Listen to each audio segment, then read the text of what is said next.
11 मई की रात पाकिस्तान की ओर से कोई हरकत नहीं की गई। सेना ने सोमवार सुबह कहा, बीती रात जम्मू कश्मीर और इंटरनेशनल बॉर्डर पर पूरी तरह शांति रही, कोई भी घटना सामने नहीं आई है।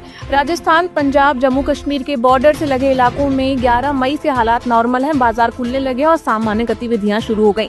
सीज फायर पर दोनों देशों के director general of military operation आज दोपहर 12 बजे फोन पर बात करेंगे।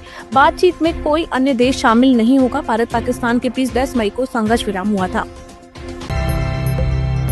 पंजाब, राजस्थान के 8 जिलों में स्कूल कॉलेज बंद। भारत और पाकिस्तान के बीच सीज फायर का सोमवार को तीसरा दिन है। पाक बॉर्डर से सटे भारतीय राज्यों में अब हालात सामान्य होने लगे हैं। पंजाब के 18 जिलों में आज से स्कूल कॉलेज खुल गए हैं। सिर्फ अमृतसर, फिरोजपुर, तरन तारण, पठानकोट और बरनाला में स्कूल बंद है। ये जिले पाकिस्तान बॉर्डर से सटे हैं। राजस्थान के बॉर्डर वाले जिलों बीकानेर, जैसलमेर, बाड़मेर और श्रीगंगानगर में स्कूल कॉलेज आज भी बंद है। इन जिलों में रविवार रात ब्लैकआउट था। हालांकि आज सुबह से सड़कों पर चहल पहल है। आम दिनों की तरह चाय की दुकानों पर लोग चर्चा में मशगूल दिखे। गुजरात के बॉर्डर इलाकों में हालात रहे सामान्य। भारत पाकिस्तान के बीच सीज फायर के बाद गुजरात के बॉर्डर इलाकों में रविवार को हालात सामान्य रहे। सरहदी गांवों, शहरों में दुकानें, होटलें खुल गई हैं और सड़कों पर आवाजाही बढ़ गई है। शनिवार को गुजरात से राजस्थान जाने वाली जो नाइट ट्रेनें रद्द कर दी गई थी, अब वे भी बहाल कर दी गई हैं। रविवार को किसी भी शहर में ब्लैकआउट के निर्देश नहीं दिए गए हैं। इससे लोगों ने भी राहत की सांस ली है। पटना पहुंचा शहीद एसआई मोहम्मद इम्तियाज का पार्थिव शरीर। 9 मई को पाकिस्तान की गोलाबारी में शहीद बिहार के बीएसएफ एसआई मोहम्मद इम्तियाज का पार्थिव शरीर सोमवार सुबह पटना लाया गया। एयरपोर्ट पर नेता प्रतिपक्ष तेजस्वी यादव, मंत्री श्रवण कुमार, मंत्री नितिन नवीन ने पार्थिव शरीर को श्रद्धांजलि दी। ऑपरेशन सिंदूर में 40 पाक सैनिक और 100 आतंकी ढेर। भारत पाकिस्तान के बीच सीज फायर के 25 घंटे बाद रविवार शाम 6:30 बजे तीनों सेनाओं ने 1 घंटा 10 मिनट तक प्रेस कॉन्फ्रेंस की। इसमें director general of military operation lieutenant general Rajiv Ghai, vice admiral A N Pramod और एयर मार्शल अवधेश कुमार भारती ने ऑपरेशन सिंदूर की जानकारी दी। भारत और पाकिस्तान के बीच 10 मई की शाम 5 बजे संघर्ष विराम हुआ था। सेना ने राफेल के पाकिस्तान में मार गिराने के सवाल पर कहा, हम अभी भी युद्ध की हालत में हैं। इस पर कुछ नहीं कहेंगे क्योंकि हम उन्हें किसी तरह का फायदा नहीं देना चाहते। रायपुर में ट्रक और ट्रेलर की जोरदार टक्कर से 13 लोगों की मौत। छत्तीसगढ़ की राजधानी रायपुर में भीषण सड़क हादसा हुआ। रायपुर बालोदा बाजार मार्ग पर सरागांव के पास रविवार देर रात एक ट्रक और ट्रेलर की टक्कर हो गई। इस हादसे में कम से कम 13 लोगों की मौत हो गई है। कई लोग घायल हो गए हैं। घायलों को इलाज के लिए अस्पताल में भर्ती कराया गया है। मृतकों में 9 महिलाएं, 2 बच्चियां, 1 किशोर और एक 6 महीने का शिशु शामिल है।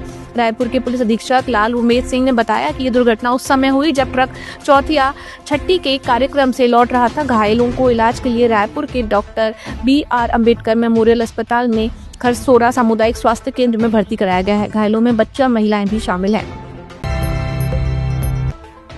MP, राजस्थान के 53 जिलों में आंधी बारिश। भीषण गर्मी के बीच कई राज्यों में बारिश का दौर शुरू हो गया है। मौसम विभाग ने सोमवार को मध्य प्रदेश के 45 और राजस्थान के 8 जिलों में तेज आंधी के साथ बारिश का अलर्ट जारी किया है। तेज हवाओं के साथ कुछ इलाकों में ओले भी गिरने की आशंका है। राजस्थान में रविवार सुबह से भीषण गर्मी रही। दोपहर के बाद नागौर, चित्तौड़गढ़, कोटा सहित 10 से ज्यादा जिलों में तेज आंधी के साथ बारिश हुई। मध्य प्रदेश के 8 शहरों में तेज हवाओं के साथ झमाझम बारिश हुई।